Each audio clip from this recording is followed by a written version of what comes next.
کمال پیکر حسن و جمال صاحب جود و نوال محبوب رب ذوالجلال تاجدار رسالت شہنشاہ نبوت جلوہ شان قدرت کی بارگاہ اقدس میں جھوم جھوم کر درود پاک کی ڈالی چھاڑ کریں پڑھے باؤ بلند اللہم صلی علی سیدنا شفیعنا حبیبنا مولانا محمد وآلہ وسلم صلاۃ و سلام علیہ یا رسول اللہ صلی اللہ تعالی علیہ وسلم۔ حضرات محترم، آج کئی مہینوں بعد میں نے پچھلی آیتوں کو منتخب کیا، موضوع بنایا۔ مطلب بہت پہلے نمازوں پہ تقریر ہوا کرتی تھی اور اقیموا الصلاۃ وآتوا الزکاۃ اس آیت کو منتخب کیا کرتا تھا، لیکن آج پھر سے میں نے اسی آیت کریمہ کو اپنا عنوان بنایا۔ آج جمعہ کا دن عید کا دن کہا گیا۔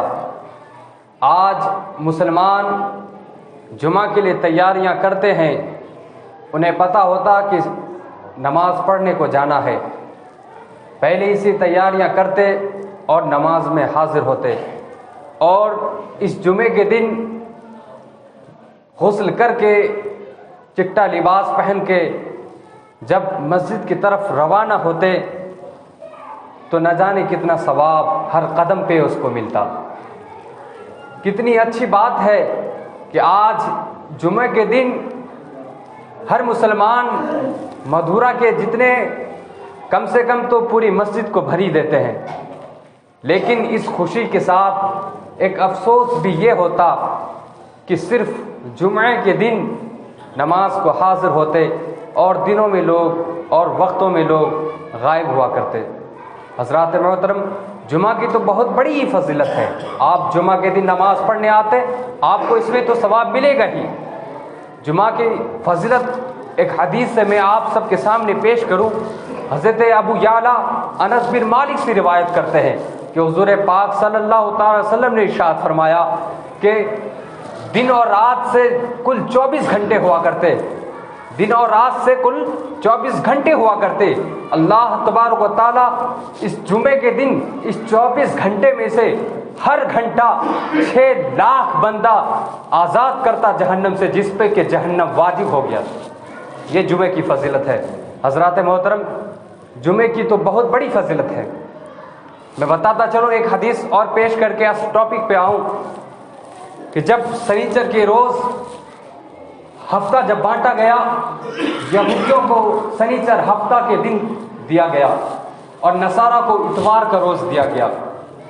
پھر موسیٰ علیہ السلام اللہ تبارک و تعالیٰ سے گفتگو کرتے ہیں، مکالمہ جب کرتے ہیں کہتے ہیں کہ رب قدیر، تو نے تو ہفتے کو یہودیوں کو دے دیا، اتوار کو نصارہ کو دے دیا، پھر جو امت آئے گی تو اس امت کو کون سا دن دیں گے؟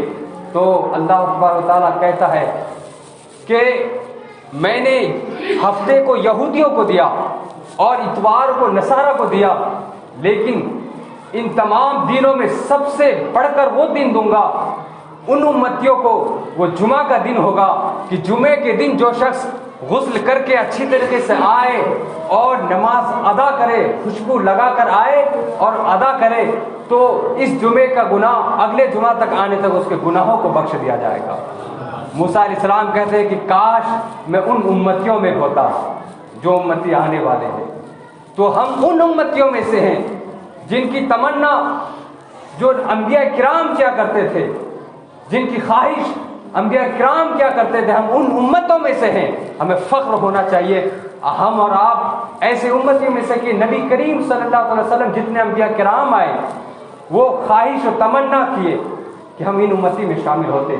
لیکن اب میں آتا ہوں کہ جب ہم ان امتیوں میں ہیں، آخرکار ان امتیوں کے لیے جو کہا گیا کہ حضور پاک صلی اللہ تعالی وسلم نے ارشاد فرمایا الصلاۃ عماد الدین، نماز دین کا ستون ہے۔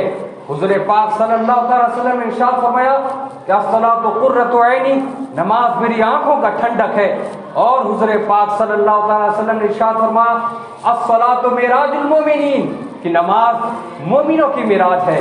تو آخر کار نماز کے بارے میں جب ہم ہمارے لیے نبی کریم صلی اللہ علیہ وسلم شب معراج کی رات حضور پاک صلی اللہ علیہ وسلم 45 نمازوں کو معاف کروایا تاکہ ہماری امت پہ کوئی شاق نہ گزرے، ہماری امت اچھی طریقے سے نماز ادا کر سکے، جتنا فرض ہو اس پہ وہ ادا کر سکے۔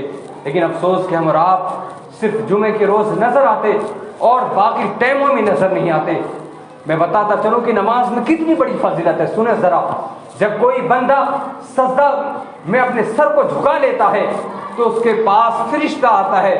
جب فرشتہ آتا ہے اور جب بندہ سر کو جھکانے سے پہلے قیام میں رہتا ہے، حالت قیام میں، فرشتے آتے ہیں اور آنے کے بعد اس کے گناہوں کو ایک سمت کر دیا جاتا، اس کے گناہوں کو ایک طرف کر دیا جاتا، اس کے جسم سے گناہوں کو نکال کے ایک سائڈ میں رکھ دیا جاتا۔ اللہ تبارک و تعالیٰ کہتا ہے کہ اس کے گناہوں کو ایک سائڈ میں رکھ دو، تو فرشتے آتے ہیں اور گناہوں کو سائڈ میں رکھ دیتے ہیں۔ پھر جب نماز پڑھ کے سلام کر کے جب بندہ جانے لگتا ہے تو یہ فرشتہ کہتا ہے کہ میرے مولا اب یہ تو نماز پڑھ چکا، کیا اس گناہ کو پھر سے دے دیا جائے؟ تو رب قدیر کا دیکھو کتنا احسان ہے، کتنا انعامات ہے ہم پہ۔ رب قدیر یہ کہتا ہے کہ جس کے جھولی سے گناہ کو نکال دیا جاتا تو اس کے جھولی میں دوبارہ گناہوں کو نہیں ڈالا جاتا۔ اتنی بڑی فضیلت ہے۔ ایک حدیث، ایک روایت میں یہ بھی موجود ہے کہ جب بندہ کھڑا رہتا ہے نماز پڑھنے کو، ابھی سجدہ میں گیا نہیں، تو اس کا گناہ سر پہ اور کندھوں پہ آ جاتا، اور جب جیسے ہی وہ رکوع کرتا ہے اس کے گناہ جھڑنے لگتا ہے۔